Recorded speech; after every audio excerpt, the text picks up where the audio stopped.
Tonight on 24, we decode the 2-week U.S. and Islamic Republic ceasefire. The White House emphasizes Tehran's complete halt of enrichment and the removal of enriched uranium from Iran. Levitt says the Islamic Republic's 10-point plan was set aside right from the start. Ghalibaf said the 10-point plan has already been violated, and a ceasefire and negotiations are illogical. The blows dealt to the Islamic Republic in just 40 days have been unprecedented. Prince Reza Pahlavi's message regarding the ceasefire. He said the Islamic Republic has been dragged to the negotiating table to accept complete surrender. And Iran International's special report on the killing of 52 senior Islamic Republic officials in Israeli and U.S. attacks, providing details on heavy blows to the IRGC's command structure and the weakening of the decision-making network. From the Iran International Studio, this is 24 with Fardad Farahzad. This is breaking news. Hello and good evening to Iran International viewers in Iran and around the world. We are starting our program with breaking news. Iran's parliament speaker, Mohammad Ghalibaf, just moments ago published a message on X stating that our deep and historical distrust of the United States stems from its repeated failures regarding its commitments, a pattern that, according to him, has unfortunately been repeated once again.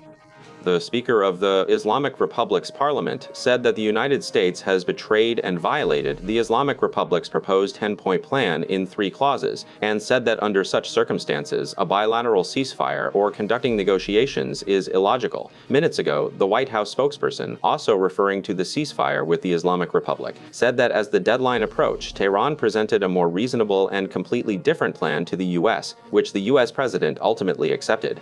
Carolyn Levitt, emphasizing that no uranium enrichment is taking place in Iran, said that Iran has agreed to keep the Strait of Hormuz open. According to Levitt, Iran's 10-point plan was fundamentally unacceptable to the United States and has been completely set aside. She said Iran has shown its willingness to hand over enriched uranium.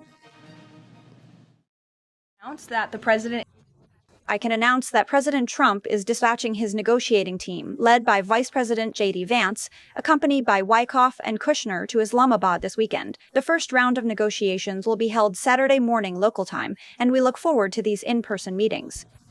Thanks. Our correspondent, Samira Garai, has joined us from the White House. Samira, Ms. Levitt's statements are completely contradictory to what Mohammad Ghalibaf published in the past few minutes.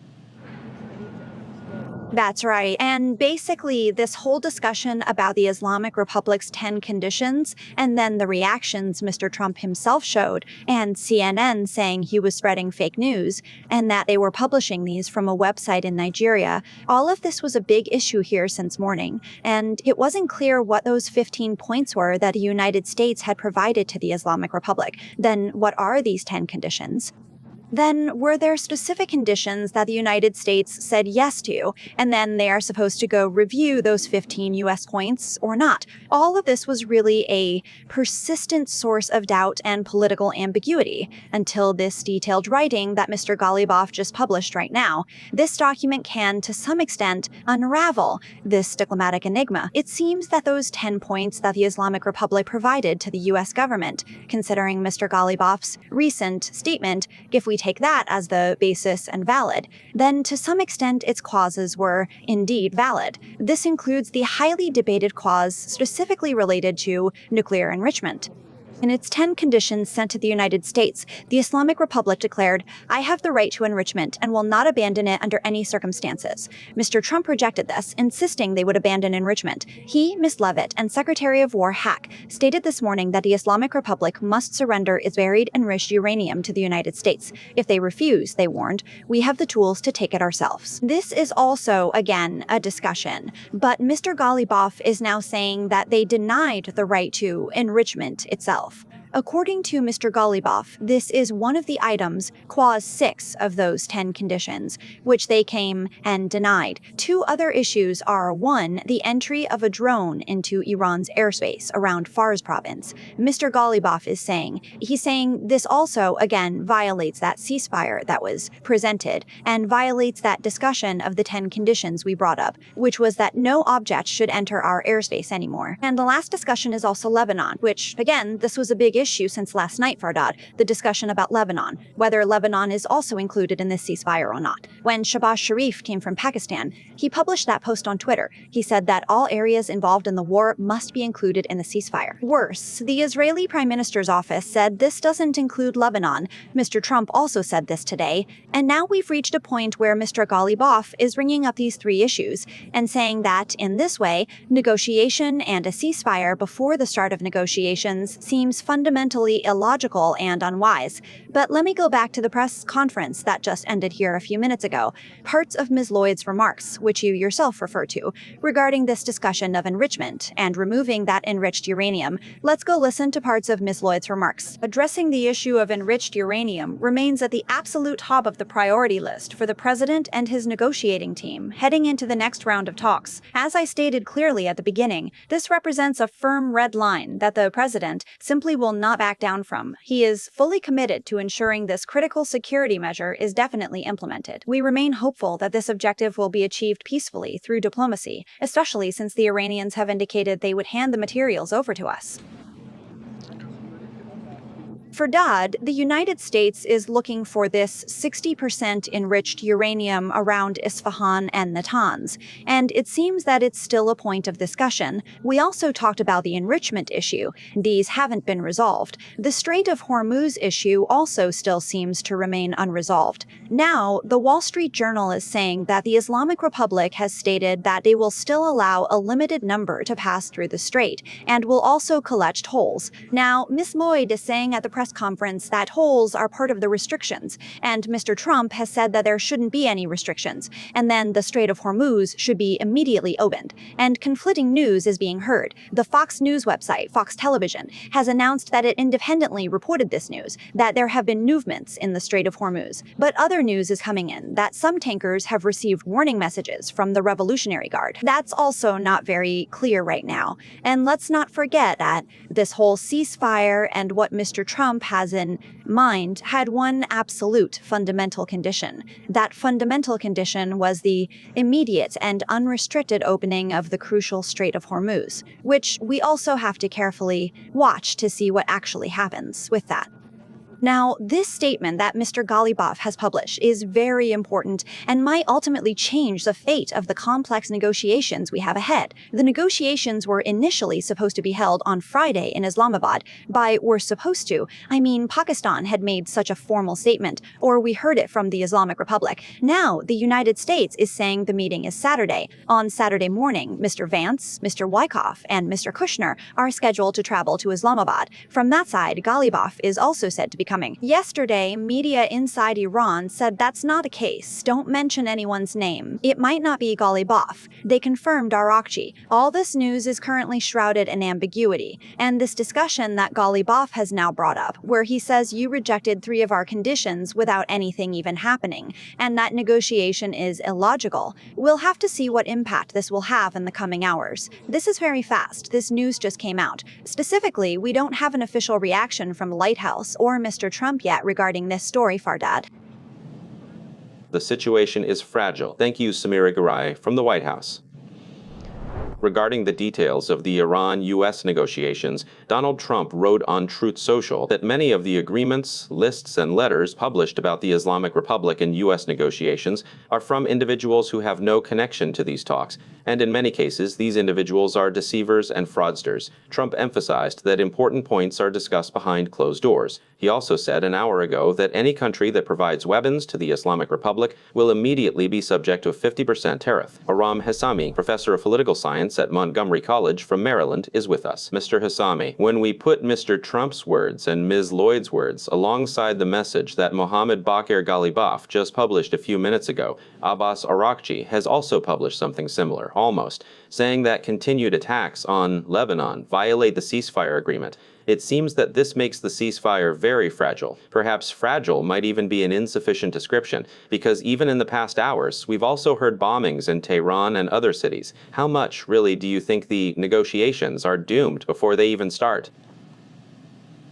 Well, it's always like this. Complex negotiations, especially at this high diplomatic level and at this crucial stage, well, they're incredibly fragile. You saw it happen recently. It was the exact same situation between Hamas and Israel, too. You saw it unfold in Ukraine with Russia, too. These complications aren't unusual at all. This happens especially when the Persian text of an understanding or agreement differs from its official English text. Then these days, thanks to social media, before anything else, this content gets spread rapidly, and then the intense public commentary starts. I really don't see these hurdles as unusual, but those ongoing talks coming out of the White House, and the evidence that is clear now with this recent conference that Carol and Lloyd had, show that a dedicated team is forming. Well, actually, J.D. Vance is positioned at its head, and they are preparing to negotiate. With the news that these critical negotiations will officially start on Saturday, I think all these contradictory things coming out are largely due to a lack of sufficient information from both sides. Furthermore, this messaging is tailored for domestic consumption. Consequently, as you likely know, regarding the volatile oil market, the price of a barrel of oil dropped 15%. The US stock market experienced a remarkable rally, growing exactly 3% during the same brief period from late last night until right now. So it is vital to remember this highly anticipated opening of the Strait of Hormuz. Consider that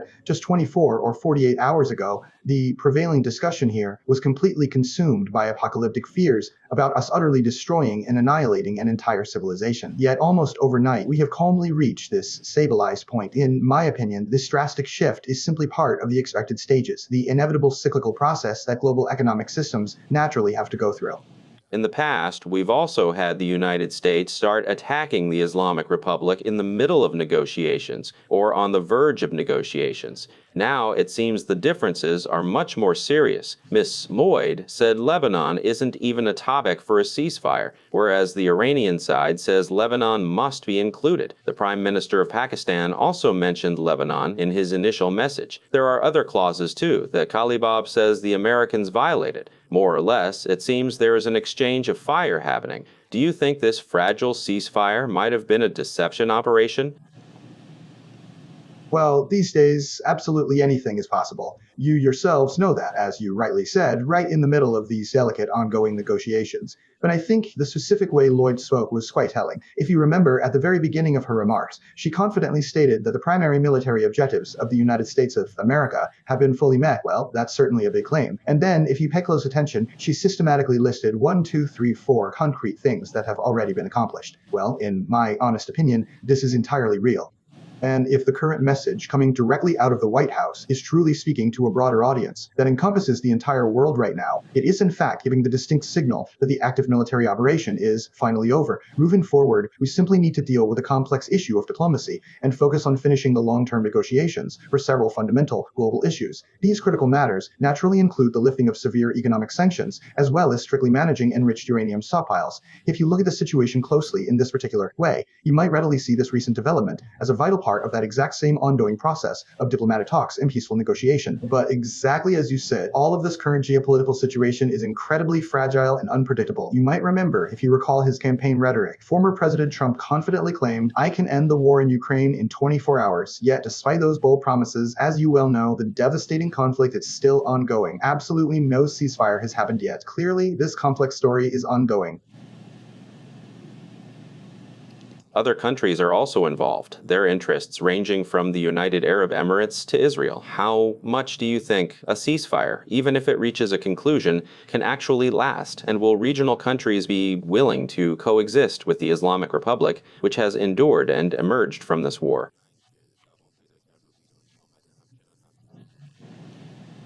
It is certainly interesting that today the New York Times published a very detailed article discussing Prime Minister Netanyahu coming to Washington this past February.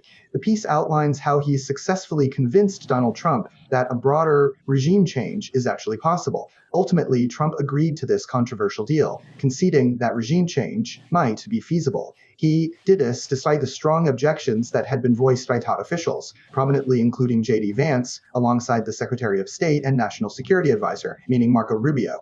I'm seeing it this way. While this negotiation was primarily a dialogue between Iran and the US, Israel and Prime Minister Netanyahu clearly have their own distinct strategic objectives, both in Lebanon and across the broader Middle East. Because of these diverging interests, this temporary or very brief ceasefire remains incredibly fragile, as Netanyahu has the capacity to easily dismantle it. Ultimately, the crucial question is whether Trump can effectively convince Netanyahu to genuinely uphold this delicate ceasefire, especially regarding military operations in Lebanon. This is exactly what still needs to be seen. Thank you, Aram Hissami, political science professor, Montgomery College. In a recent message regarding the two-week ceasefire, Prince Reza Pahlavi stated that U.S. and Israeli actions over the past 40 days align with the Iranian people's will. He emphasized that the Islamic Republic has sustained irreversible blows, and he called the removal of Ali Khamenei a historic achievement for the Iranian people. My dear compatriots, the great nation of Iran, I humbly salute all of you who over these 100 days stood united for the freedom and reclamation of our beloved Iran. You bravely faced bullets with profound sacrifice, and over the past 40 days risked your lives in the face of relentless bombing. I know the news of the two-week ceasefire between the Islamic Republic and the US and Israel has disheartened many of you. But today is not a time for giving in to despair. Rather, it is a crucial time for an even greater belief in our ultimate victory. What has transpired over these profoundly significant 40 days is precisely in line with the urgent demands that the courageous Iranian nation made to the broader international community. These demands were passionately shouted after enduring immense sacrifices in the streets of Iran during the pivotal Global Day of Action protests on February 14th. And Bahman 25th. The severe blows inflicted upon the Islamic Republic in just 40 days have been unprecedented and are irreparable for this regime. The removal of Ali Khamenei, the notorious killer of tens of thousands of brave Iranians, is in itself a monumental and historic achievement for our resilient nation. This victory is magnified because in addition to him, dozens of key commanders and the main perpetrators of systemic repression within the IRGC, the besieged militia, and the regime's ruthless intelligence apparatus have also been eliminated. Furthermore, thousands of violent repressive forces were killed. Consequently, the command and control structure of domestic repression has been entirely paralyzed and has collapsed. Finally, vast military infrastructures built not for the defense of Iran, but for exporting terrorism and instability have been comprehensively destroyed.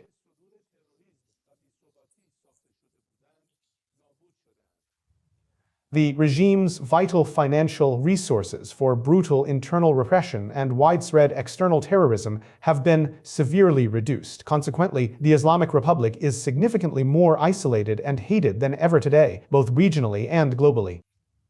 What now remains for this crumbling regime is a desperate reliance on foreign mercenaries and a bloodthirsty, blood-washing minority whose selfish interests lie entirely in its continued survival. Although this oppressive regime has suffered a severe, undeniable defeat in the field of reality, it still arrogantly postures as victorious, boasting through a relentless propaganda machine and a cruel internet shutdown, isolating 90 million Iranians.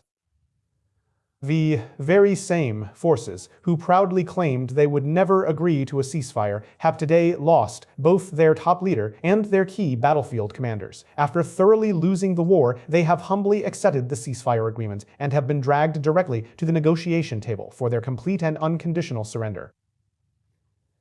We, however, clearly knew from the very beginning that the Islamic Republic would not collapse merely by eliminating its command and weakening its extensive repressive apparatus through external airstrikes. That is precisely why, in all my messages to you, I have consistently emphasized one undeniable truth. It is we, the brave and united nation of Iran, who must ultimately deliver the final decisive blow to this weakened regime and overthrow it once and for all. I want you to know that I am very closely monitoring your ongoing situation and the courageous struggles happening in Iran. I know that the foundations of the Islamic Republic have been greatly weakened by your bravery, but its brutal ability to suppress dissent has not been completely eliminated just yet. My entire goal and greatest priority is for the final action to overthrow the Islamic Republic to come with the least possible human cost. The life and future of each and every one of you is profoundly valuable to me, so So I ask you to remain patient, protect yourselves and your loved ones, and with absolute belief in victory and full readiness await the decisive moment to reclaim our nation.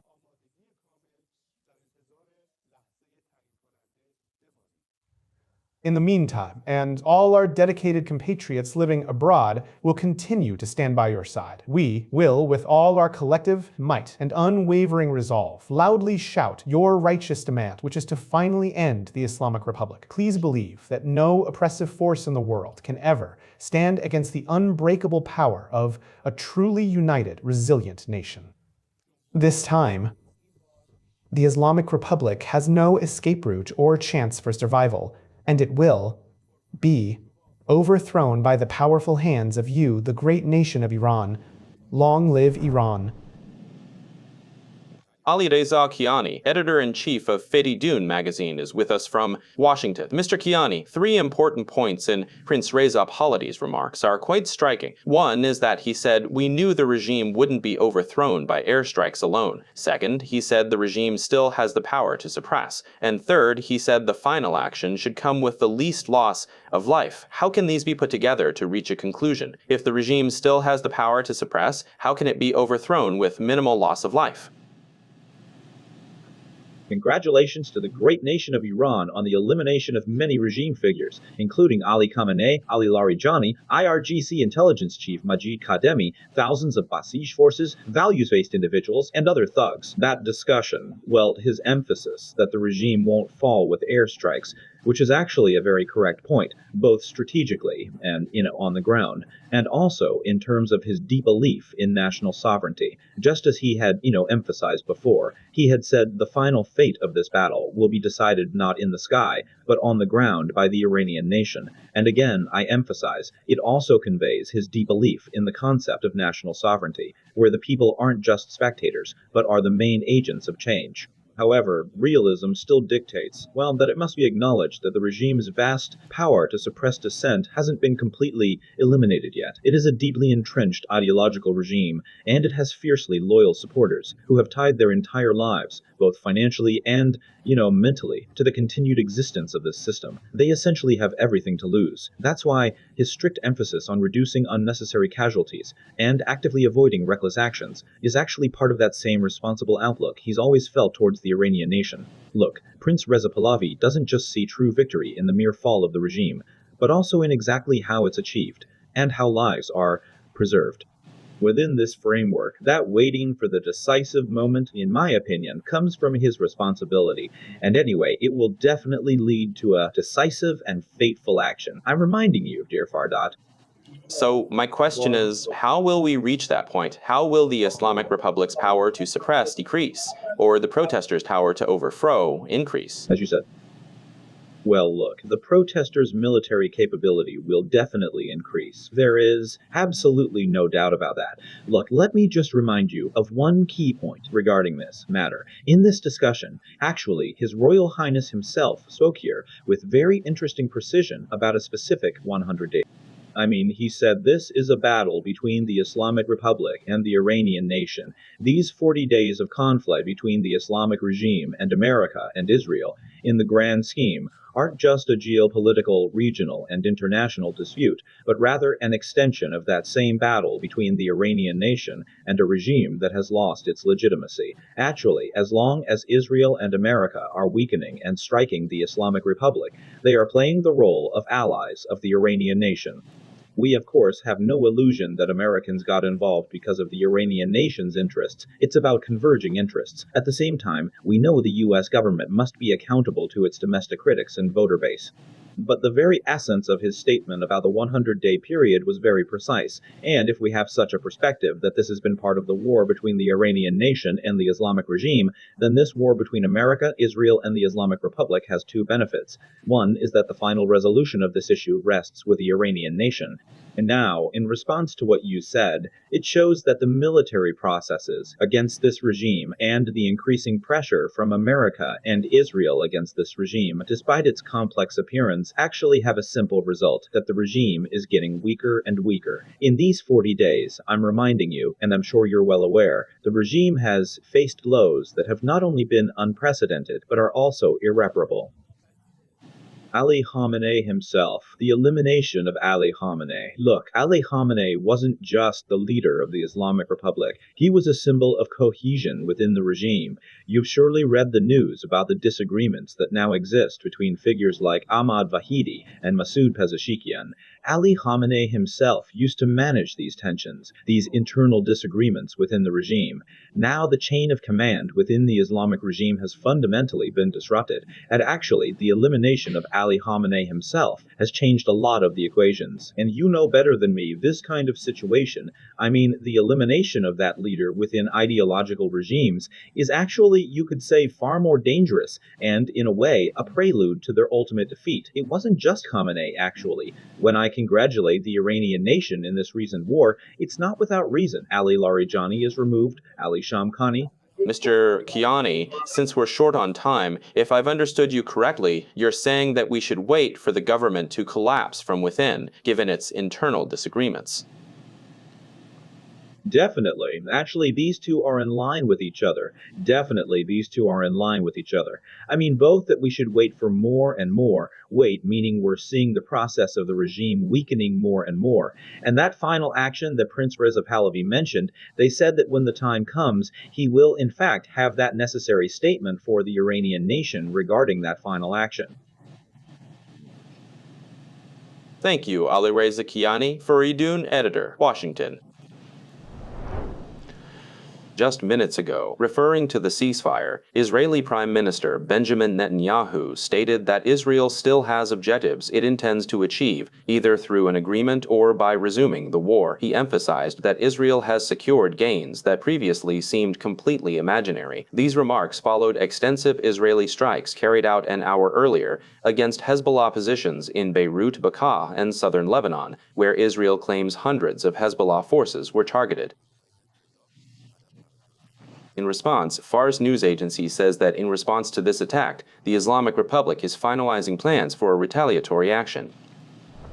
Ben Safdie, a researcher on Iran and Israel from Tel Aviv, has joined us. Mr. Safdie, considering that Israel is still attacking Lebanon and the Iranians are also saying that it's a violation of the initial ceasefire agreement, how long do you think this ceasefire will last? Hello, you and all the viewers tuning in today. Look, the reality on the ground is that this current ceasefire is incredibly fragile and hanging by a thread. Almost every few minutes over the course of these last several tense hours, alarming reports surface suggesting there might be an imminent attack, whether originating from the Islamic Republic or from factions within Lebanon. Because of this constant volatility, there is absolutely no certainty that this temporary pause in hostilities will last. Many analysts doubt it can even hold together until Friday, which is when key representatives from both the Islamic Republic and America are officially scheduled to meet. Ultimately, the fundamental issue is deeply rooted suspicion. Frankly, neither side has any genuine trust in the other. I think this is also very much related to your conversation with the previous guest, Mr. Kiani, who said that this regime has become more fragile and everyone is suspicious of everyone else because they've had internal disputes before, and now that glue of the regime is gone. For this reason, until now, in these 40 days, they could have focused their energy on fighting Israel and America. But when this ceasefire comes into being, these mounting internal issues within the regime complicate matters. Plus, where exactly are the specific boundaries of the ceasefire? Can Israel attack Lebanon? It certainly can't. While Israel interprets the agreement this way, bolstered by America's ongoing support, the Islamic Republic firmly disagrees. It insists that its dear darling, Hezbollah, must also be a part of the ceasefire, so the proxy group can ensure its own continued survival. So these two issues can really cause the ceasefire to break down again, and we might again witness either a limited conflict just between Israel and Hezbollah, where the Islamic Republic's support would again draw them into the war, or that the Islamic Republic would really directly re-enter the fray.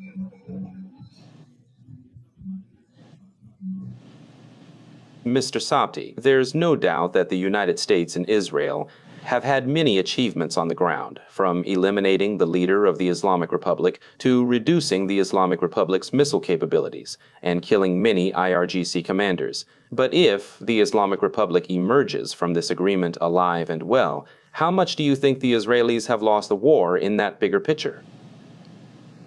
Look, here we are deeply thinking about the critical issue of the survival of this new Islamic Republic, which can really be called an entirely new regime after the eventual demise of the elder Khamenei and the subsequent arrival of Moshtaba, whose ultimate fate is also really unknown and heavily debated. Moreover, we are seeing the regime steadily turning into a strict military government controlled by hardline IRGC generals. So our careful calculation is that in any case, the regime's overall lifespan has significantly shortened. In the short term, yes, another week, another 2 weeks, or much like this ongoing war, maybe another 2 or 3 months, their fragile lifespan might still remain and endure. But in the long term, and I frankly don't even know if it will reach a full year, because again, if we go back to our previous discussion, none of the Iranian people's fundamental problems have been solved, and no severe economic shortages have been fixed. That is why there are deep-seated issues that they themselves will inevitably create from within if they now, for example, decide to go for violent suppression and brutally suppress the citizens. Well, that's actually a terrible lose-in hand for the Islamic Republic and directly benefits Israel. Because of this undeniable reality, we see the ultimate lifespan of this regime as incredibly short in any case.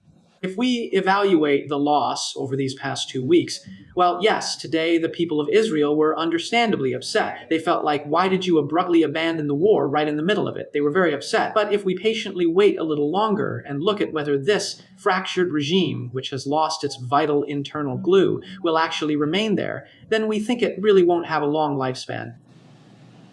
Thank you, Ben Sapti, Iran-Israel researcher from Tel Aviv.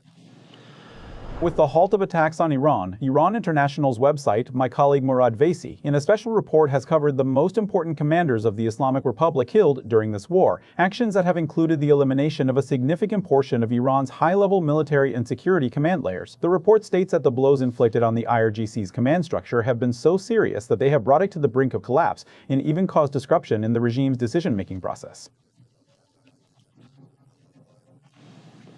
This report includes a list of 50 senior military, intelligence, and security officials and commanders of the Islamic Republic, who were mostly killed in Israeli operations, and in some cases with U.S. involvement. A list that, according to him, shows a picture of the extent of penetration and operational precision of these attacks on the central core of power in the Islamic Republic. And Murad Vaisi himself has also joined us from our other studio in Washington. This is a very detailed report. Murad, when you were reviewing it yourself, what specific aspects really caught your attention? How much do you think the recent operation in Iran exceeded initial expectations? And what significant successes and perhaps failures did they encounter?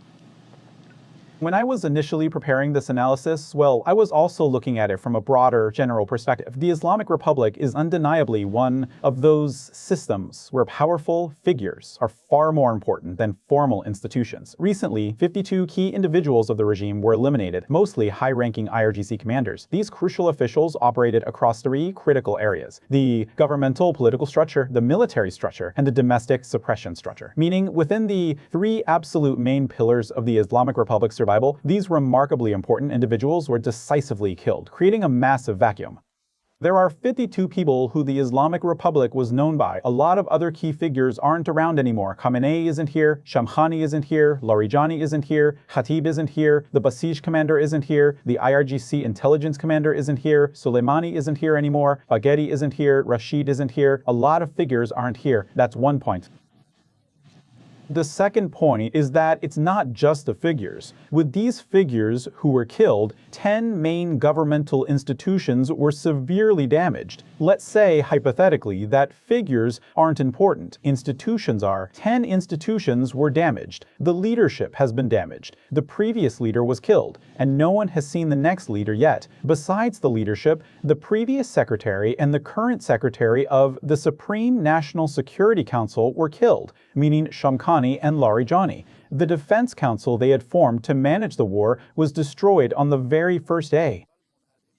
So far, 2 chiefs of staff of the Armed Forces General Staff have been killed, 2 commanders of Khatam Garrison have been killed, 2 IRGC commanders-in-chief have been killed, and the heads of 3 intelligence services have also been killed, meaning 2 IRGC intelligence chiefs have been killed. The Minister of Intelligence and a large number of his managers have been killed. The head and deputy of IRGC intelligence have been killed, and the Minister of Defense has also been killed. So 10 main institutions.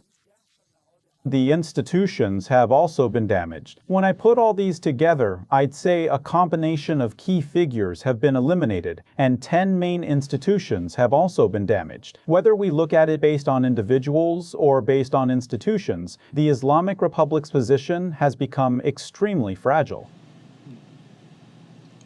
In the report itself, you also mentioned that the IRGC has reached the brink of collapse. What do you think prevented it from completely collapsing? I think that, well, a small minority is still behind the government, while the vast majority of people don't want them. Tragically, with the weapons the government still holds, it keeps shooting at the defenseless people. My firm belief is that the Islamic Republic is inevitably heading towards its overthrow with these severe blows it has taken. However, I want to give a simple example to clarify exactly why it hasn't collapsed yet. In medieval movies, when they attack the gate of a stone castle and the gate is closed, the soldiers lift a long log as a battering ram and repeatedly hit the gate with it.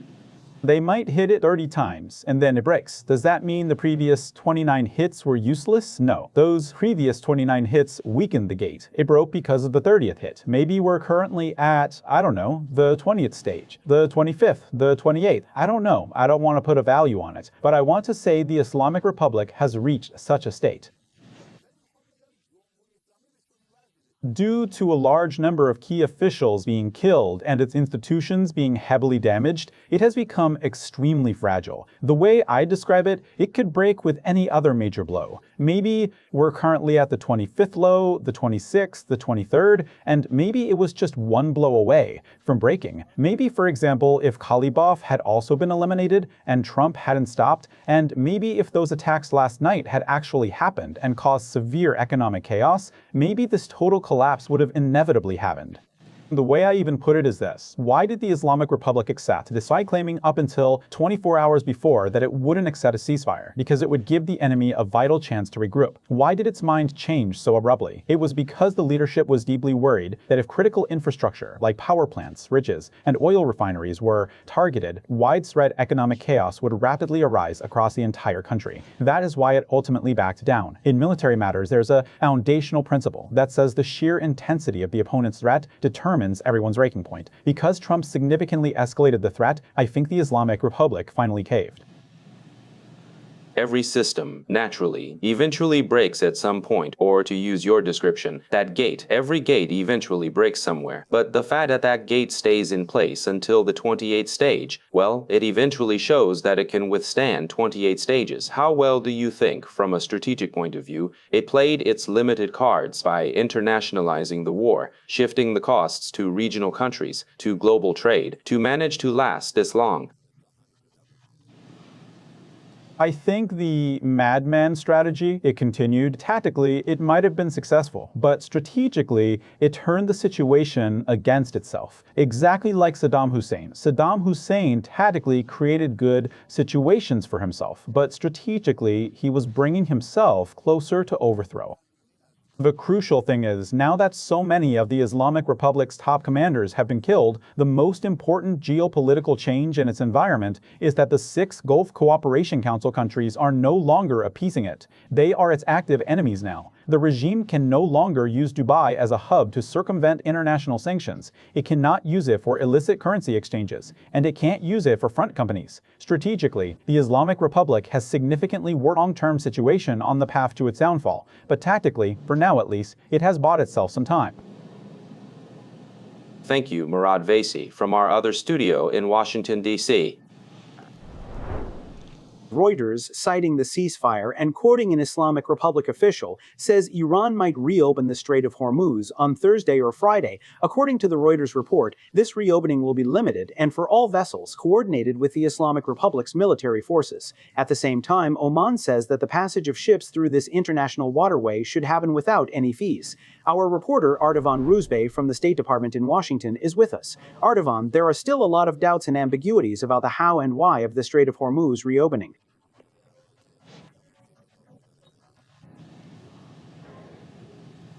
Okay, let's actually go to the map and see what was specifically brought up yesterday in the ceasefire discussion, which, suddenly reduced global oil prices in some markets by up to 20%. It definitely brought domestic oil, like, Texas crude, tumbling from $112 down to $92 a barrel. Now let's see what the complex situation is exactly on the ground today. Previously, the White House had firmly announced that it would not accept any preconditions regarding the crucial openness of the Strait of Hormuz, not even the critical issue of transit tolls. Let me just point out that ever since this morning, when the issue of ships passing through first came up, it seems like things haven't really gone all that smoothly. In fact, the number of vessels that were actually able to pass was very, very small. Now, breaking news reports are indicating that even critical oil tankers haven't been able to successfully pass through the area. The most important issue they're facing right now is that the Islamic Republic is still carrying out incredibly strict, full supervision for the passage of all ships. Consequently, the speed of inspection and the speed of granting permission to pass remains very, very low. And many media outlets are pointing out that the issue of paying tolls, which in some cases, according to The Guardian, is being set at something like $2 million per ship.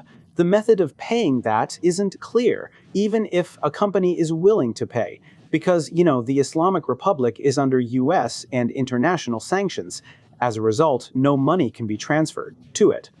It is frequently being said that the Islamic Republic has proposed financial transfers via cryptocurrencies to evade sanctions, but this significant issue still stands. Such a thing is considered impossible under strict international law. On the other hand, the Russians are quoting, or actually, they have brought up the point that the Strait of Hormuz itself could be the proverbial atomic bomb for the Islamic Republic, by pointing out that the Islamic Republic can use this golden opportunity to get the necessary concessions by firmly holding onto this vital strait. They have in effect given a green light to the Islamic Republic. Let me make another vital point regarding other ships navigating the region. Before this war began, between 100 and 130 essential cargo and oil tanker ships used to safely pass through this crucial strait daily. However, the transit number that we're talking about today is a very, very low number, and realistically, it seems like it's going to take a very long time for maritime traffic to fully return to normal. A report from The Hill in the US strongly emphasizes that the current geopolitical conditions absolutely cannot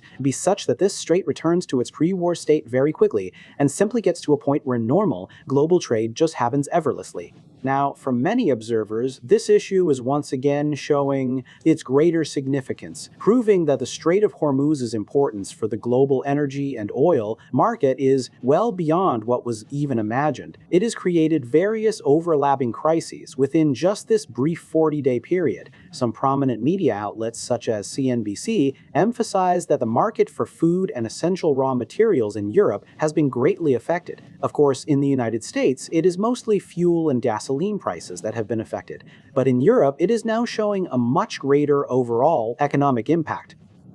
I should point out that, on the other hand, the United States isn't all that happy with the current situation either. Previously, it had been brought up that the issue of this strait being open requires cooperation from the European Union and NATO member states, and they haven't provided enough cooperation. And now, reports indicate that this current situation has caused dissatisfaction for the United States, as if we remember that European countries weren't willing to cooperate at all with the United States in controlling the situation in the Persian Gulf and the Strait.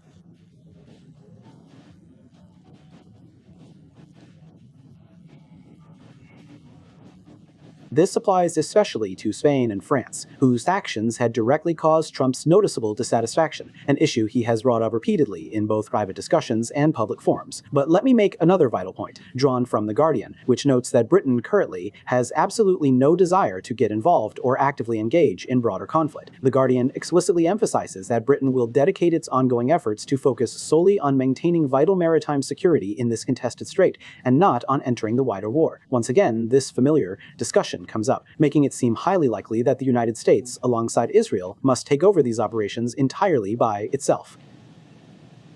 Thank you, Ardavan Ruzbey from the U.S. State Department.